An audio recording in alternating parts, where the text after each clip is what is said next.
Oui, Monsieur le Président.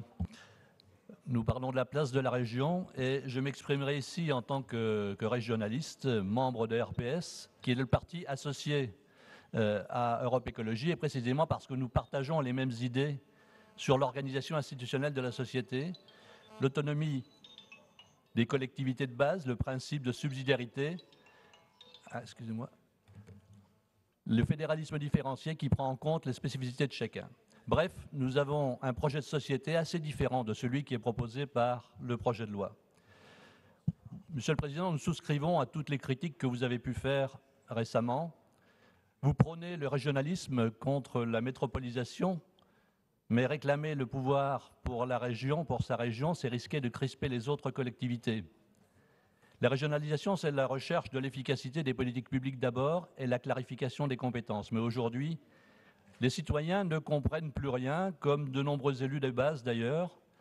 Les citoyens demandent simplification, transparence, moins de gaspillage et moins d'élus. Ça figure dans beaucoup de sondages. Le projet complique encore le paysage institutionnel et l'overdose est proche de ce point de vue. Et si le pouvoir n'entend pas cela, ce sera un nouvel échec de la décentralisation et ce serait vraiment dommage après tant de débats. Nous avons un projet de loi qui aujourd'hui est le plus petit dénominateur commun, résultant de la consultation des lobbies d'élus, que vous dénoncez également. Et ce projet de loi va être inexploitable. Il va être amendé par des milliers d'amendements sans doute au Sénat et à l'Assemblée qui vont le complexifier encore. Si cette réforme reste une affaire d'élus, sans consultation populaire, elle achèvera de couper la classe politique de la population. Et cette fois, la réaction serait citoyenne, comme en Italie récemment, et ceux qui pensent qu'il s'agit d'une réaction populiste se trompent lourdement. C'est sur ces mêmes revendications de transparence que le mouvement 5 étoiles est devenu le premier parti italien.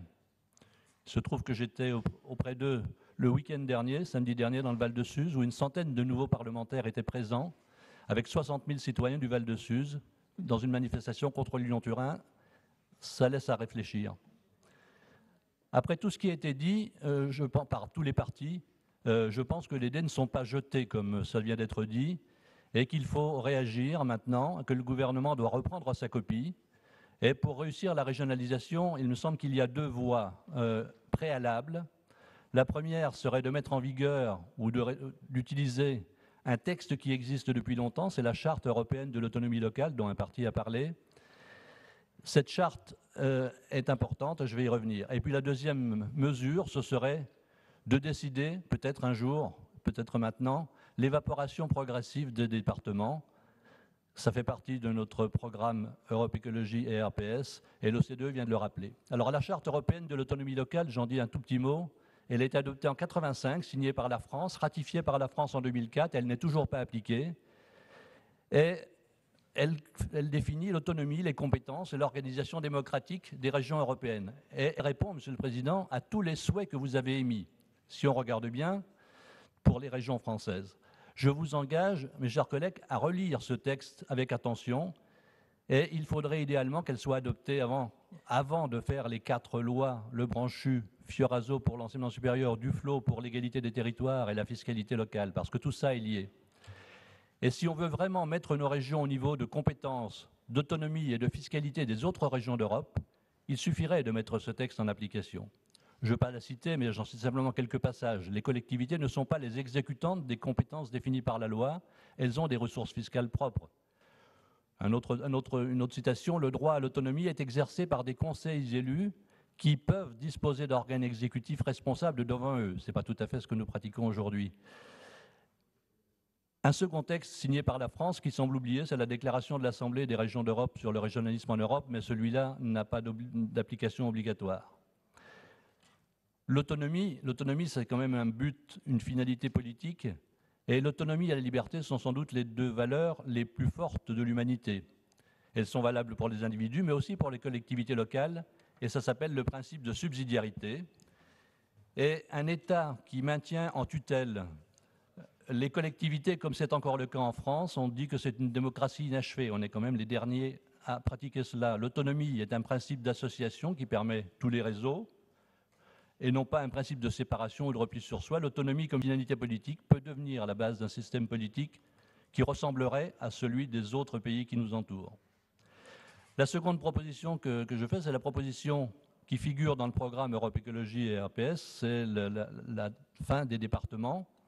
Et on s'aperçoit, quand on regarde ce projet de loi, que la majeure partie des difficultés d'application de nos institutions et du présent projet de loi viennent de cette hésitation qu'il y a eu à prendre cette décision, une décision qui changerait tout.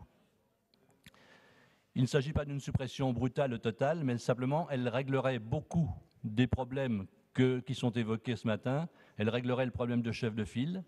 Elle rendrait des régions plus fortes, non pas par la taille qui est un leurre, et ça c'est un point qui est important, mais par leurs compétences larges, qu'elles n'auraient comme limite que des compétences régaliennes en haut et le principe du respect de la subsidiarité au niveau des collectivités de proximité. Elle aurait le double mérite de simplifier et de réduire le nombre d'élus, puisque si on applique la règle du non-cumul, on aurait 50% d'élus en plus, même si on a moins de fonctions d'élus, on en aurait autant. Mais ce n'est pas gagné parce que ça n'est pas possible aujourd'hui si le Sénat reste dans la composition et sa posture actuelle. C'est pourquoi il faudrait prioritairement, comme l'a dit Marie-Vonne Boileau, réformer le Sénat et en faire une représentation des régions et des communes et non pas le lobby des présidents de conseils généraux. La suppression des départements serait vraiment le moteur de la réforme territoriale. Alors certains diront que c'est insensé, impossible, ils diront, c'est souvent les mêmes qui bénéficient des avantages des conseils généraux.